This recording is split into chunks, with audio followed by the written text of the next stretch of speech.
தானியா ஒரு அமைதியான பொண்ணு. அவ வேலை பார்க்குற ஆஃபீஸ்லயோ இல்ல அவ இருக்கிற இடத்துலயோ அவ எப்பவும் மத்தவங்க கவனத்தை ஈர்க்கணும்னு நினைச்சதே இல்லை. ஆனா அவ அந்த இடத்துக்கு வந்தாலே ஒரு தனி கம்பீரம் இருக்கும். அவளை மதிக்காதவங்க கூட அவ முன்னாடி வரும்போது கொஞ்சம் அடக்கமா மாறிடுவாங்க. இது எப்படி சாத்தியம்? தானியா எப்பவுமே சண்டை போட மாட்டா. ஆனா அவகிட்ட ஒரு ரகசிய ஆயுதம் இருந்தது. அது என்னன்னு பார்க்கலாமா? ஹாய், நான் உங்கள் அனிகா. இது உங்கள் அனிகா டாக்ஸ் சேனலை சப்ஸ்கிரைப் செய்யாதவங்க மறக்காம சப்ஸ்கிரைப் செஞ்சுக்கோங்க. ஒரு முறை ஆஃபீஸ் மீட்டிங்ல தானியாவோட சீனியர் எல்லார் முன்னாடியும் அவளை ரொம்ப மட்டமா பேசுறாரு. உனக்கு இதெல்லாம் புரியாது, நீ எதுக்கும் லாயக்கில்லைன்னு கிண்டல் பண்றாரு. எல்லாரும் சிரிக்கிறாங்க. ஆனா தானியா பதறல. அவ கண்ணுல கண்ணீர் வரல. அவ மனசுக்குள்ள ஒரு விஷயம் தெளிவா இருந்தது. இவர் என்ன திட்டல, அவருக்குள்ள இருக்கிற பாதுகாப்பற்ற தன்மையை தான் என் மேல காக்குறாருன்னு. மற்றவங்க உங்களை அவமானப்படுத்தும் போது அது அவங்க மனசுல இருக்கிற அழுக்குன்னு நீங்க புரிஞ்சுக்கிட்டா தானியா மாதிரி நீங்களும் அமைதியா அவங்கள வேடிக்கை மட்டும் பாப்பீங்க. அந்த சீனியர் தானியாவை கோபப்படுத்த எவ்வளவோ முயற்சி பண்றாரு.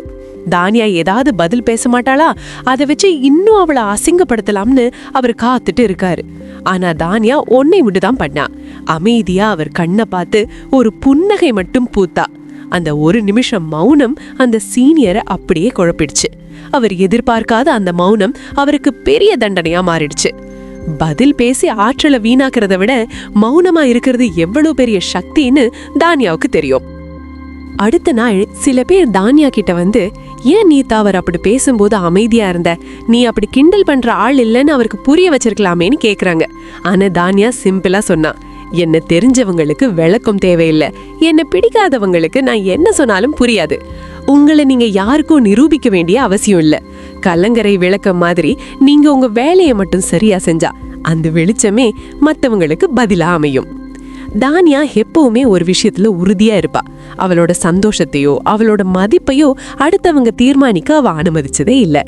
நீ அழகா இல்ல, நீ அறிவுள்ளவ இல்லைன்னு யார் சொன்னாலும் தானியா அதை ஒரு பொருட்டா மதிக்கல. ஏன்னா அவளோட சுயமரியாதைங்கிறது அவ கையில இருக்கிற ரிமோட் கண்ட்ரோல். மத்தவங்க வார்த்தையால அவ கூனி குறுகல. நீங்க உங்களை சின்ன மனுஷனா நினைக்காத வரைக்கும் யாராலையும் உங்களை கீழே தள்ள முடியாது. தானியா மத்தவங்க தன்னை புகழணும்னு என்னைக்குமே ஏங்கினதில்ல. எல்லாரும் தன்னை மதிக்கணும்னு அவ போலியா நடிக்கல. அவளுக்கு எது சரியோ அதை செஞ்சா. பிடிக்காத விஷயத்துக்கு தைரியமா நோ சொன்னா.